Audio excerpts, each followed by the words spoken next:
সত্যি আমরা তো ভাবতেই পারিনি যে বাবার মাথায় আমি আর আমার বর জল ঢালতে পারবো। কাশী বিশ্বনাথের কাছে গিয়ে আমরা মন খুলে জল ঢালতে পেরেছি।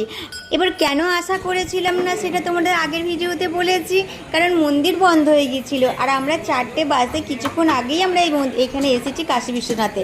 আর আমরা ঢুকেছি, সব মন্দিরগুলো খুলছে আর মায়ের দর্শন করো। মাকে আমরাও দর্শন করলাম আর তোমাদের সাথেও শেয়ার করে নিলাম। আর আমার ভীষণ ভালো লাগছিল মায়ের সেই মুখটা দেখে, এত ভালো লাগছিল যে তোমাদেরকে কি বলবো। আমার মনটা তো খুব খুশি হয়ে গেল।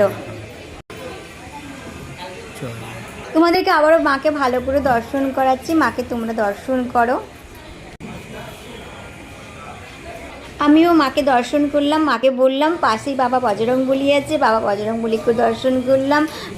আর তোমরাও দর্শন করো বাবাকে, তোমাদের মনস্কামনাও বলো।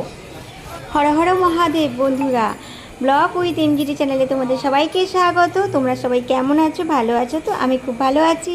মন্দির তো খুলেছে, কিন্তু এখন তো সব মন্দির পরিষ্কার হবে। বাবার যে আগের দিনের ফুল, সেই সব ফুল পরিষ্কার হবে। আর যে দাদাটা দরজা খুললো মায়ের গেট, ওই দাদাই সব পরিষ্কার করছে। তো আমি জল ঢেলেছিলাম আর খুব ভালো লাগছিল, যেটা আশা ছিল না।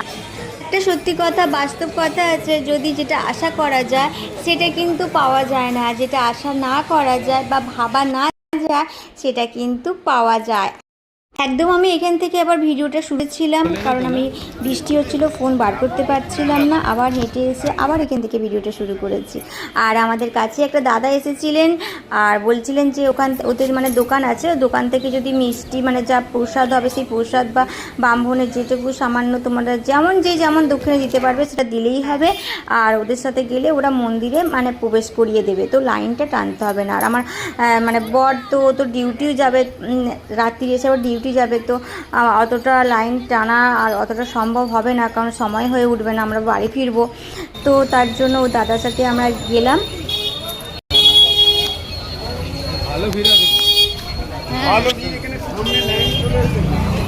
আমরা বাবার কাছে যত বছর যাচ্ছি আমরা লাইন দিয়েই জল নিয়ে যাই, কিন্তু এবছরে আর হলো না, কারণ ওর তো সময় হবে না আর ডিউটি আছে। তারপর এতটা জার্নি আর এতটা হেঁটে গেছি, তোমরা সবাই বুঝতে পারছো। তারপর আবার নাইট ডিউটি আছে, তো এই জন্য আমরা ভাবলাম যে ঠিক আছে, ওখান থেকে তো প্রসাদটা নিলেই হবে, এমন তো কোনো ব্যাপার না।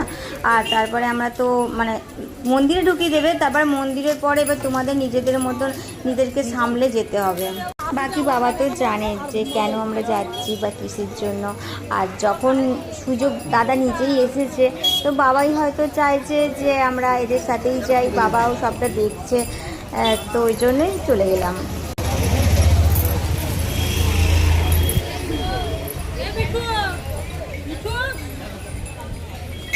তোমরাও যখন বাবার কাছে আসবে, যদি মনে হয় লাইন টানতে পারবে না, তো তখন এদিক ওদিক খোঁজ করলে এই দাদাদেরকে পাওয়া যায়, ঠিক আছে? তো এদের সাথে একটু যোগাযোগ করলে তোমাদের একটু সুবিধা হবে। বলতে কি, তোমরা একটুখানি যে এত বড় যে লাইনটা টানতে হয় সেটা টানতে হবে না, একটু তাড়াতাড়ির মধ্যে তোমাদের জলটা বাবার কাছে পৌঁছেও যাবে এবং তোমরা এবার বাড়ি আসবে কি ওখানে একটু রেস্ট করবে, সেটা তোমাদের ব্যাপার।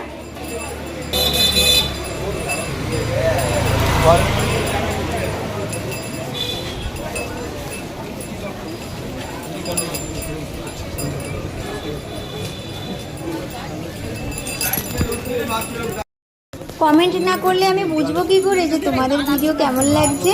শুধু চুপ করে দেখলে হবে? একটা করে মিষ্টি কমেন্ট করে দাও আর একটা করে লাইক শেয়ার করে দাও, ভালোবাসা দিয়ে যেও, সাবস্ক্রাইব করে পাশে থেকো। তোমরা যদি কমেন্টে বলো তাহলে আমি বুঝতে পারি যে তোমাদের সত্যি ভিডিও ভালো লাগছে আর আমারও মনটা ভীষণ ভালো লাগবে।